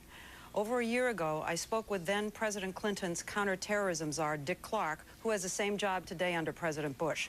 He told us that when the Cold War ended, they decided to hold on to that plan to keep the government running. We thought that individual buildings in Washington, and indeed perhaps all of Washington, could still come under attack. Only it might not be from the former Soviet Union, it might not be with a missile flying over the poles, it might be with a terrorist walking a weapon into our city. And the city could still be attacked and put out of action. And therefore, we have developed a new program so that the federal government's emergency capabilities will continue to operate, even if Washington doesn't. So tell us what kind of operation you have up and running, or at least ready to be operational. As soon as Washington goes down, the Pentagon, the Justice Department, the FBI, the Coast Guard, all of the key agencies of the U.S. government devolve power to other centers, some secret locations, some urban centers elsewhere, but we have a plan, we have trained people, we exercise it regularly, that if Washington isn't around, the U.S. government continues. So is there a shadow Treasury Department somewhere right now? For every one of our major departments, there's a shadow department somewhere right now. There's a shadow Oval Office? There are facilities where the president could operate, where a future president could operate, and for each of our key departments. Again, the message... Is it like a bunker, or is it a... Can you give us any information? It's an elaborate system, and it involves both old-fashioned bunkers and new-fashioned methods. Let's just say that. It's survivable. That's the key point. Well, it seems that parts of this plan was activated, or at least contemplated today, when President Bush was flown from Louisiana to Nebraska, but then deactivated when it was determined not only that it was safe for him to return to Washington, but that it was important that it not look as though our government was crippled and on the run. Now, there has also been an elaborate plan here in New York City to react to something like what happened today, a terrorist attack with mass casualties. And as we came upon elements of that as we drove around the city. This is the scene we came upon 20 blocks north of the Trade Center. Row upon row of ambulances from all around New York and its suburbs. Had you gone through a training program for just this kind of an incident? Maybe not this catastrophic, but it's definitely trained. The ambulances were lined up in front of a huge commercial complex that was being transformed into an emergency triage center. There's a coordinated plan in conjunction with the Fire Department and New York City EMS. The plan calls for that when we have volunteers, at this time we have over 300 attending surgeons, 300 residents, nurses, paramedics, physician assistants, and nurse practitioners, all inside, broken up into teams. How many patients will you be able to operate on in here? We have, I think, 50 operating suites and enough to handle about 400 patients that we've set up at this time. More and more medical personnel arrived throughout the day. They waited and waited for the wounded. It's now more than 6 hours since the first plane hit the World Trade Center. The doctors, nurses, medical supplies are still coming into this triage center that they're still organizing. And as far as we can tell, they have not yet brought a single patient in from ground zero. In other words, from anybody who may have been in the World Trade Center itself. We're still seeing the ambulances lining up. No patients. They're still clearing the area down there. As emergency medical personnel had to change their plans on the fly, so did the big Wall Street investment firms. In driving around, we came upon a knot of people on 11th Street trying desperately to get their cell phones to work. And who were they? Right at the moment, this is the command headquarters for Merrill Lynch around the world. So, really, your little townhouse in the village, yeah. Is the global center of Merrill Lynch. Right for the moment. Right for the moment, yeah. Little black door right there. Yep. This is Paul Critchlow's house in Greenwich Village. He's Merrill Lynch's director of communications.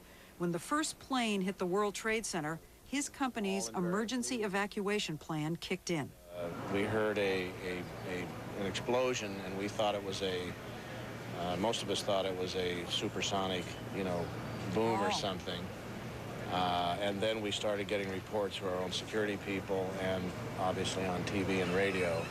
And then we heard a second explosion, and I'd say right around 9 o'clock we ordered an evacuation of both of our buildings, which are adjacent to the World Trade Centers in the World Financial Center. So about 9,000 people, right. 9,000 people evacuated. 9,000 people, right. So how did you get up here? We walked. 9,000 people walked? Well, everybody evacuated either to the north or to the south. It's like a biblical exodus. It really is. And so basically now you have these people are all senior executives and communications personnel. And this is where we're regrouping to try to figure out how we mobilize to keep our operations trading and all that sort of thing, and to find out what's the status with regard to all of our employees. Government agencies, medical staff, and companies all had plans. But most New Yorkers simply didn't know what to do. And so, we're just a couple of blocks from that new Merrill Lynch headquarters. Just a couple of blocks, we came upon St. Vincent's Hospital. And all these people that you see behind me are all lined up in different lines to donate blood. They're lined up by their blood type. There must be between 5,000 and 10,000 people here. You're sitting there wondering what you can do and how you can help, and you don't, you can't go down there. And you feel helpless. And you feel helpless, and you want to contribute, and If you look around, there are so many people here who want to donate blood. There are people who are giving out free food. There are people who are giving water, and I mean, it's small comfort. But at the same time, it's like the worst brings out the best in people, and that's what you are seeing. As I walked around today, there were a lot of people in the streets, and what struck me was how quiet it was. This is a city of really loud people, but not today. Taxi drivers weren't even blowing their horns. Now, you might have expected to find anger, but what we encountered was shock and sadness and, Dan, profound silence. And that silence extends tonight. I want to show you a live picture. This is looking south on Manhattan Island. South toward Our Lady of Liberty, the Statue of Liberty. The right-hand side of your screen, great Empire State Building in Midtown Manhattan, and then beyond, the smoke and, yes, still the flames from what happened today at the World Trade Center. Now, this just in from New York City. Marcia Kramer, former newspaper woman now working with WCBS-TV in New York, says that sources have told her that 2 people have been arrested with explosives under the George Washington Bridge. The George Washington Bridge, for those of you unfamiliar with the city, connects a part of New Jersey with Manhattan. So 2 people arrested on the GW Bridge in a truck with explosives, is this report. Now, whether it was connected with the events of the day, we do not know, but an interesting report. President Bush said tonight, our nation today saw evil. And referring to scenes just such as this is the live shot in Manhattan tonight. The president says these acts shattered steel, but they cannot dent the steel of American resolve. Unquote, President Bush tonight. You are watching continuing CBS News coverage of the attack on America.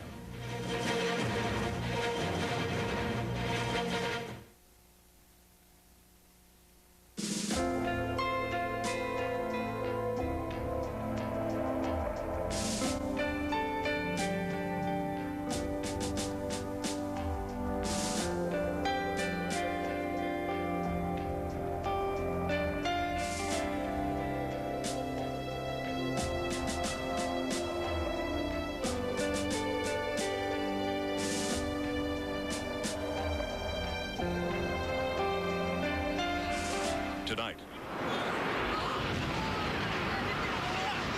attack on America. I saw the plane hit the building. And a nightmare unfolds. It's got to be a terrorist attack. In New York, hijacked planes slam into the World Trade Center. Move out of the way! Let's go! Hey, come on! And the Twin Towers crumble.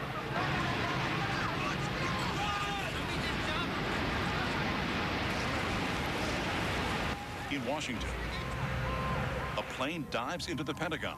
We are at threat condition Delta. That is the highest condition that we can go to. And near Pittsburgh. Witnesses reported seeing the large passenger plane take a nosedive. Still another plane crashes. Some 44 people on board, all believed dead. A country is outraged. The world is stunned. Make no mistake, the United States will hunt down and punish those responsible for these cowardly acts. Who is behind it? What happens next? The deadliest attack ever to strike America. Animals. As terror hits home. Terror hits home. In the history of our country, we had Remember the Alamo, then Remember the Maine during the Spanish-American War. We had Remember Pearl Harbor, and now Remember the Twin Towers. We're back now live at CBS News World Headquarters in New York. CBS's special coverage of the attack on America rolls on. The headlines at this hour. In a White House address tonight to the American people, President Bush said, quote, thousands of lives were suddenly ended, unquote, in today's terror attacks on targets in New York, in and around the nation's capital, and in southwestern Pennsylvania. President Bush said the United States will not distinguish between the terrorists behind the acts and those who committed the acts and those who harbor them. Here in New York City, well into the night, the desperate search for victims continues at the site where two hijacked commercial U.S. jetliners were used to ram the Twin Towers of the World Trade Center. Both towers, where generally speaking about 50,000 people work, collapsed. A third building in the tower complex collapsed later in the day, a 47-story building, World Trade Center Building 7. President Bush says the death toll is in the thousands. A third hijacked jetliner was sent slamming into the Pentagon. A fire department source at the Pentagon is now quoted by CBS's David Martin as saying 100 to 800 bodies may still be trapped inside the complex there, underscore the word may. A fourth hijacked plane, possibly being diverted to the Washington area, crashed about 80 miles from Pittsburgh in southwestern Pennsylvania. Now, at least 285 people were killed on the hijacked planes alone, and a picture's been created from 911 cell phone calls and others of stewardesses being attacked, flight attendants being attacked on these aircraft with knives, and at least two of the planes and possibly a third that is believed to have happened. Passengers were terrorized on some of the flights for a long while before the planes crashed. The Federal Aviation Authority has ordered an unprecedented shutdown of air traffic nationwide. That will last at least through noon tomorrow. The U.S. military is on alert. The financial markets will be closed tomorrow. They will be closed until further notice, but we're told they will be closed tomorrow. CBS News national correspondent David Martin is covering developments at the Defense Department at the Pentagon tonight. David? Dan, a little more on that estimate of between 100 and 800 bodies.